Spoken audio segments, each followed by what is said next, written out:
Good morning sir. Morning भाई। मोदी जी कहाँ से बिलोंग करते हो आप? सर मेरे पेरेंट्स बिलोंग करते हैं यूपी से, बट मैं बिलोंग करता हूँ महाराष्ट्र, मुंबई से। मेरा बॉर्न प्लेस इज मुंबई है सर। हाँ जी। हिंदी में करें इंटरव्यू, आप अंग्रेजी में करें? आपको जो हिंदी इंग्लिश दोनों सर चलेगा। हिंदी में। तो आप अपने बारे में बताइए। Sorry sir. आप अपने बारे में बताइए।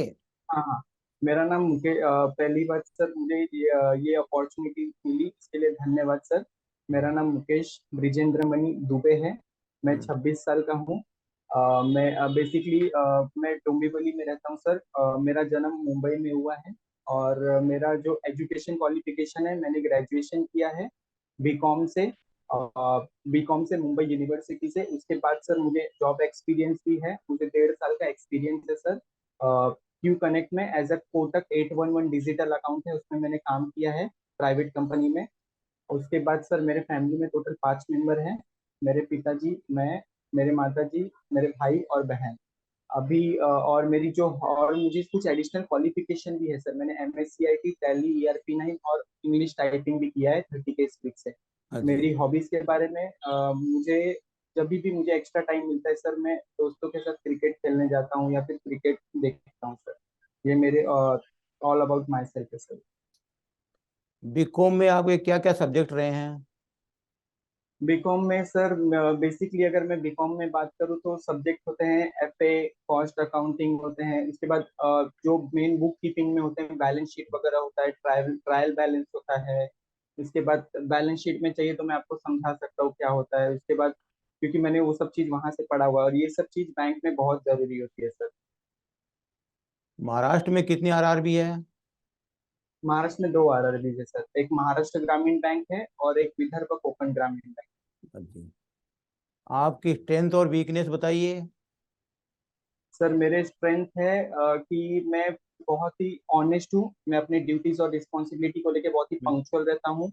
हम्म। और दूसरी चीज, मैं इजीली मिक्सअप हो सकता हूँ, लोगों के साथ इजीली मिक्सअप हो सकता हूँ। और मैं मेरा जो स्ट्रेंथ है, जब मैं जॉब कर रहा था सर तो मुझे पता चली मेरी स्ट्रेंथ की मैं आराम से वर्क कर सकता हूँ प्रेशर में भी सर।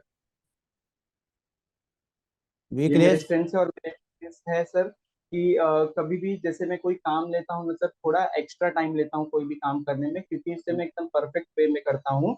आप इसे मेरा स्ट्रेंथ भी कह सकते हैं क्योंकि मैं परफेक्ट वे में करता हूँ, और आप मेरा वीकनेस भी कह सकते हैं क्योंकि मैं थोड़ा टाइम ज्यादा लेता हूँ सर। ये मेरी वीकनेस है। मोदी जी, आप तो बॉम्बे एक मेट्रोपॉलिटन सिटी में पढ़े हैं, हाँ हाँ रहे सर। हैं, तो आप गांव में नौकरी कैसे कर पाओगे? सर एक्चुअली मैंने आपको जैसे पहले बताया कि मेरे पेरेंट्स यूपी से बिलोंग करते हैं। सो बेसिकली हमारा साल भर में 10-12 दिन के लिए, जब भी जैसे भी टाइम मिलता है, 15 दिन के लिए यूपी जाना होता है। तो हम्म। ऐसा नहीं है कि सर कोई भी सिटी पर्सन गांव में नहीं रह सकता है, क्योंकि मुझे एक्सपीरियंस भी है और गांव में रहने के बहुत सारे फायदे भी हैं। जैसे कि आपको वहाँ का वातावरण एज कम्पेयर टू सिटी अच्छा होता है एकदम। दूसरी चीज, आपको वहाँ पे एक पर्सनल टाइम मिलता है कि अपने ऊपर की आपकी क्या खामियां हैं, क्या उस पर काम करने के लिए मिलता है।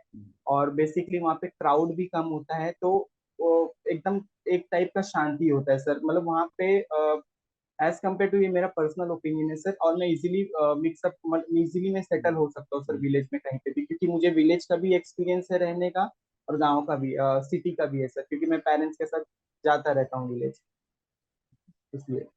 आप विपरीत परिस्थितियों में अपने आप को कैसे सेट कर पाओगे? विपरीत परिस्थिति जैसे प्रेशर आता है वैसे ना सर। हाँ जी। हाँ।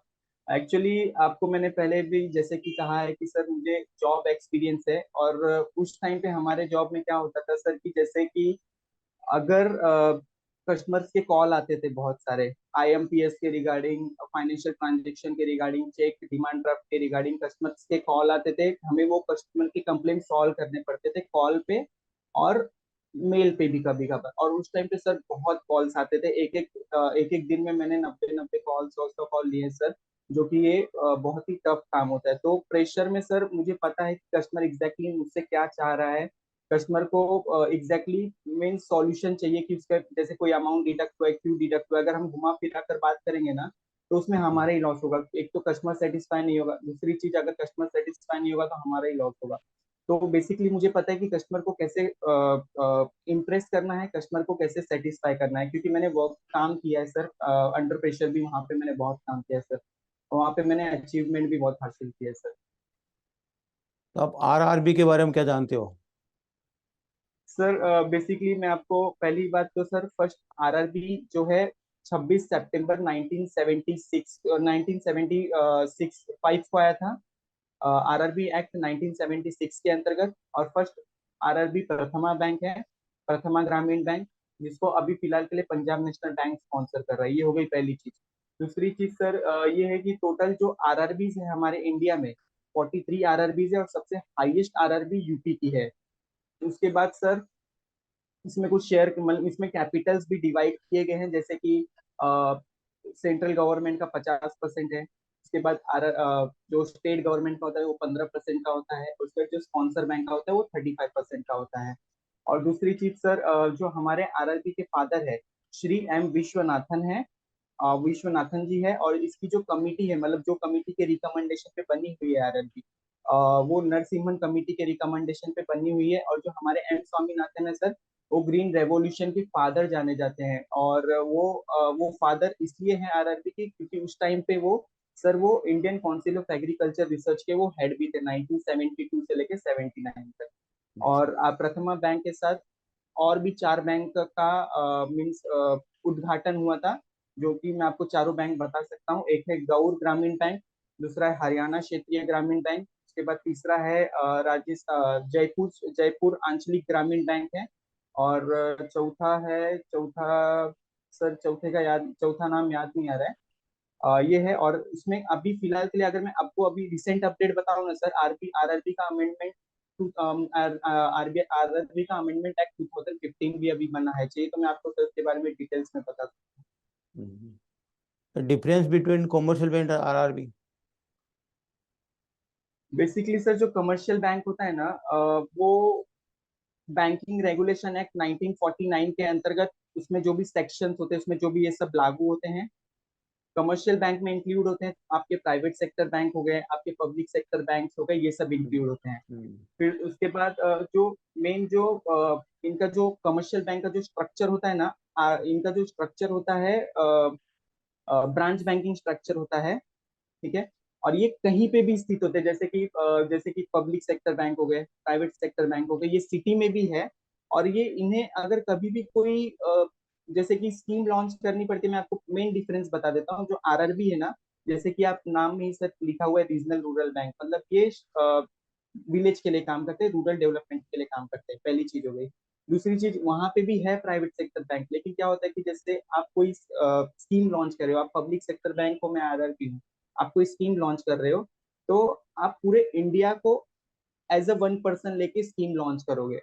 पहली चीज हो गई। और दूसरी चीज ये है, इसमें से कैसा होता है सर, अगर सपोज आपके यहाँ पे वीट का खेती ज्यादा होता है, मेरे यहाँ पे पैडी का ज्यादा होता है, राइस का ज्यादा होता है, तो अगर कोई भी प्राइवेट बैंक या कमर्शियल बैंक लॉन्च करेगी ना सर, तो अगर सपोज वीट के रिगार्डिंग लॉन्च किया तो आपको फायदा होगा, मुझे फायदा नहीं होगा सर, क्योंकि मेरे यहाँ पे राइस की खेती होती है। दूसरी चीज हो गई। और जो आरआरबी है ना, आरआरबी का मेन मोटो ही फाइनेंशियल इंक्लूजन है सर। जैसे कि हर स्टेट में आप जैसे जानते हैं अलग अलग आरआरबीज होती है, तो वो अपने स्टेट को कैसे चलाना है, कैसे लोगों को फायदा दिलाना है, वो उसके लिए सर आरआरबी का मतलब ये मेन डिफरेंस है कि आरआरबी अपने स्टेट के पे ज्यादा फोकस करती है, और जो पब्लिक सेक्टर बैंक या कमर्शियल बैंक है उनको पूरे स्टेट को एक कंट्री के मतलब एक पर्सन के रूप में लेके चलना पड़ता है सर। ये ये है। फाइनेंस इंक्लूजन के बारे में बताइए।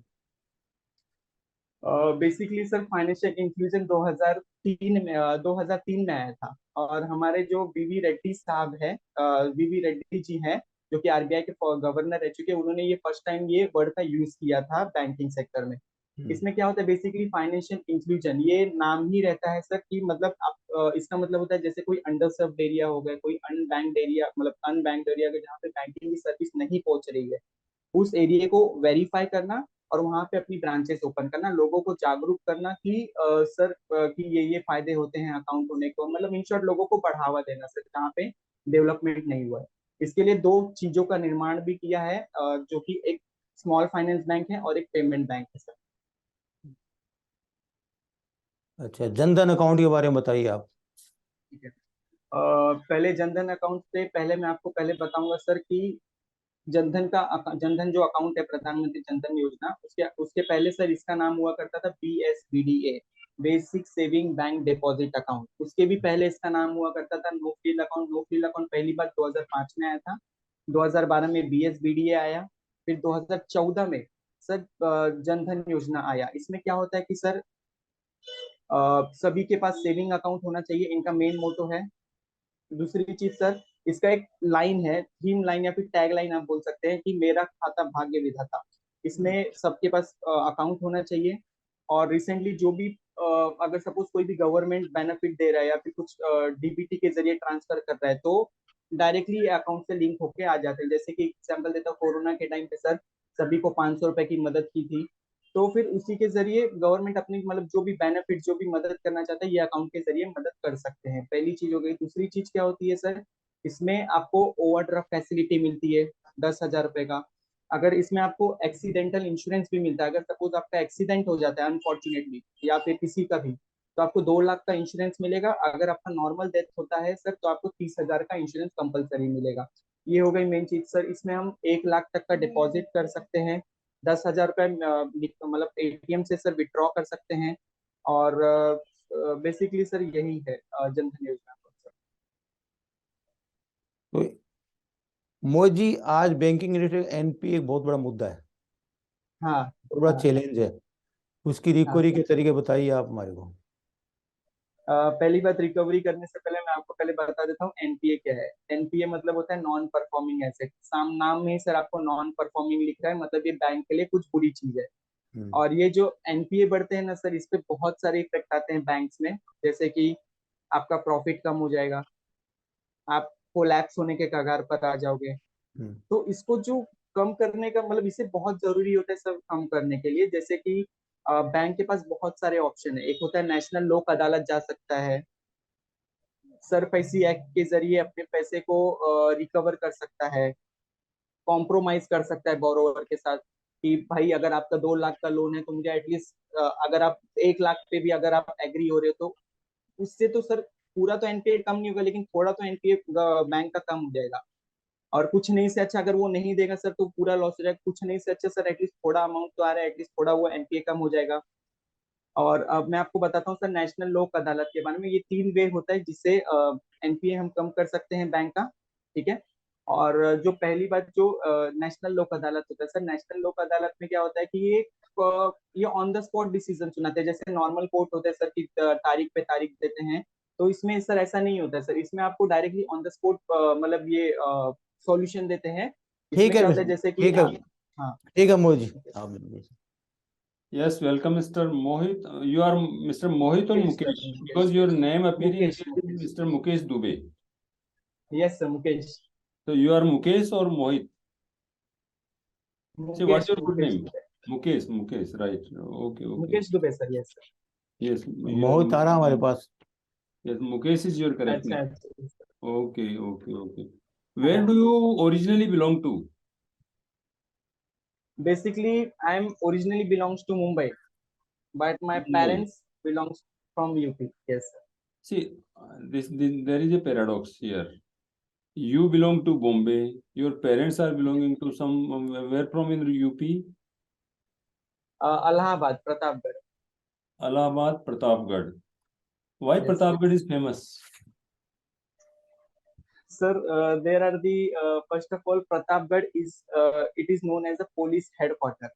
First of all, and second thing, sir, there are the many places in Pratapgarh where you can visit.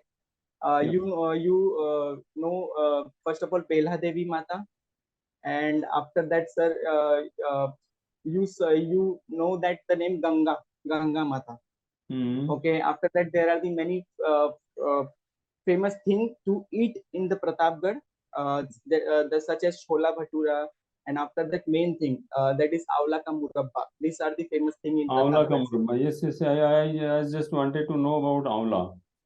See, Pratapgarh is So, mainly famous in our yes, Rajasthan area avla or ka otherwise murabba, in the yes sir. country. This is famous for Amla. Every Any yes sir. river, even any river passing by through your Pratapgarh Pratapgarh. area? Any river? Pratapgarh, you can say that Sangam River is passing through Allahabad, sir. Yeah, Sangam, Allahabad, okay, but no river through your I Pratapgarh. don't have any idea about that, but I read that the Allahabad is passing through Sangam River. Yeah, Sangam means River is passing through Allahabad. you do not have any rural experience as per me, because you belong to Bombay, your parents are coming from Pratapgarh. So since when you are in Bombay, staying in Bombay? Since when? Sir, basically, since when I born from there, I stay in Mumbai, but I visited sometimes in a year. You are staying in Bombay since when? Since birth or Since afterwards? 1996. Since birth. Ni- Since birth. Since birth. Okay. So, see, what is your preference? Why do you prefer RRBs instead of commercial bank or some foreign bank? Yeah, yeah. Sir, first of all, as you know that my birthplace is Maharashtra, and basically Yeah, I am belonging to Maharashtra. That is why my birthplace is Maharashtra, and I want to work. I yeah, want to attach with my home state. So basically, yeah, RRB provides a job in the home state only, yeah. Mm. and but in the public sector bank, you can post it everywhere, such as Yeah. UP, in Anywhere, Karnataka. anywhere in India, anywhere in India. Yes, so this is my No, yeah, this is my main important point why I am applying for the RRB, sir. but you could have opted for some private sector because you have work experience in private sector. Yes, See, sir. there are better opportunities available in private sector, in my view. Yes, sir. So why you are preferring to go Uh, deep in the rural there are area? the Because there are the Bombay, certain see, demerits, sir. Mumbai is in an ocean of opportunities. Yes, I can tell yes, you. sir. Yes, See, yes, but sir. see, I really wonder as to why you are sliding yourself from private sector job to RRBs. I'm giving you a reason for that, sir. Yeah, First of all, yeah. Welcome. you told it. Yeah, you told it rightly that Mumbai is the best places to work and to stay, because this is called Mumbai is also known as the seven Iceland of a country. Yes. First of all, sir, Mumbai, I have a work experience of 1.5 years, as I told you that. But as per my opinion, there are the certain points Yeah. which we can differ from private sector bank, not a private jobs or to the government job. First of all, Yeah. job security. Yeah. This is the main thing, sir. And second thing, you get some additional time for you, means for me. Yeah. See, check your video, audio. Right now it is okay, sir. Now it's not properly coming. Right now, अभी आ रही है आवाज, sir? Yes, okay, It is all right now. Yeah, there are the 2-3 more benefits Yeah. if regarding the private sector job and the public sector government job. First of Yeah. all, as I told you that the job security, Right. you get some additional time to spend with your family, with your lover one Yeah. who loves you most. Yeah. And third time, you can access your weaknesses, you can work, means अपने आपके अंदर जो भी खामियां हैं आप उसको analyse करके आप उस पर काम कर सकते हो. हाँ, ये तीन मेन चीज मेरे हिसाब से सर की मैं प्रीफर करूंगा पब्लिक सेक्टर बैंक को. और दूसरी चीज है सर, मैंने जॉब तो 2016 में कंप्लीट किया था. उसके बाद मुझे बचपन मतलब ग्रेजुएशन के बाद से सर क्रेज था कि मुझे बैंकर बनना है. तो मैंने क्या किया था सर कि मैंने जॉब किया. मैंने फिर उसके बाद से स्टडी स्टार्ट की बैंकिंग मतलब बैंकर बनने की. फिर अनफॉर्चुनेटली मुझे 1-1.5 साल के बाद उस टाइम पे मेरे पिताजी खाली वर्किंग थे. तो उस टाइम पे फाइनेंशियल कंडीशन भी अच्छे नहीं थे घर के. तो अनफॉर्चुनेटली मुझे जॉब छोड़नी पड़ी थी, सॉरी स्टडी क्विट करनी पड़ी थी. उसके बाद सर मुझे जॉब करना पड़ा. और जब मेरा फाइनेंशियल कंडीशन थोड़ा अच्छा हुआ, जब मेरे फैमिली मैंने मुझे पूरा सपोर्ट किया कि अब तुम कि अपने स्टडी पे ध्यान दो, अपने गोल पे ध्यान दो. तो मैंने वापस से फैमिली की थोड़ी सी हेल्प करके मैंने जॉब स्टॉप किया और फिर से मैंने सर 2019 के बाद से मैंने स्टडी वापस से स्टार्ट की सर। चलिए, what is the difference between see what is the difference between book keeping and accountancy?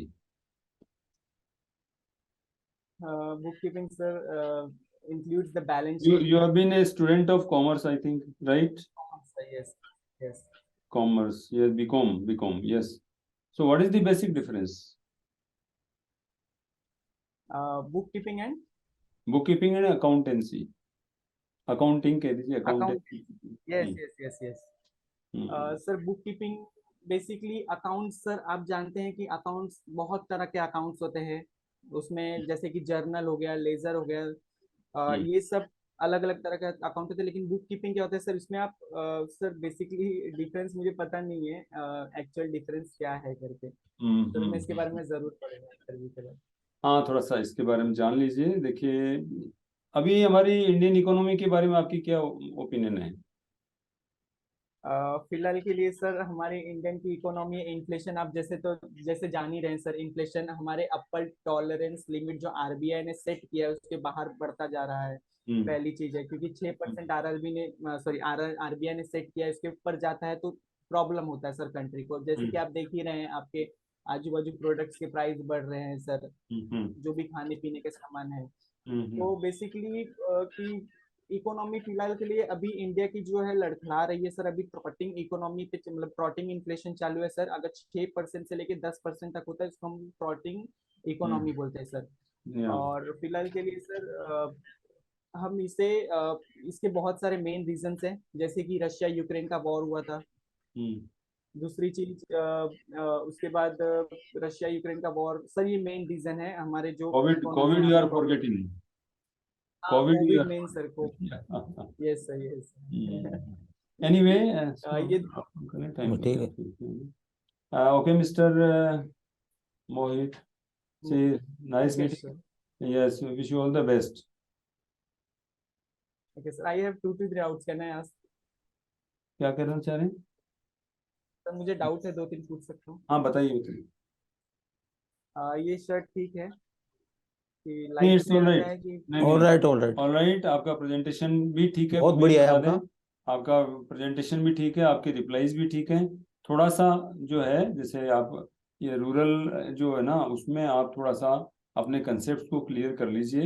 हालांकि आपने थोड़ा अपने तरीके से एक्सप्लेन किया है उसको, ठीक है ना।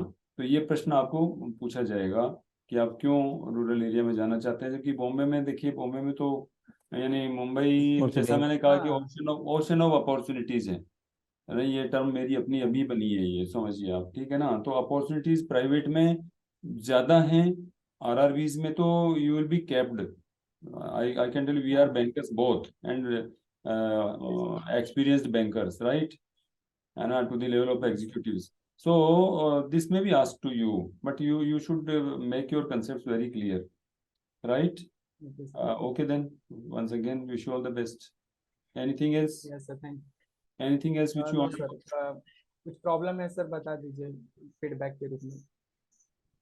नहीं, प्रॉब्लम कुछ नहीं, आप इंटरव्यू में सही जवाब देकर के आएंगे, है ना। बी इन रेडीनेस, है ना। I think your dress is well, your face makeup also, makeup means you are ready for sir interview.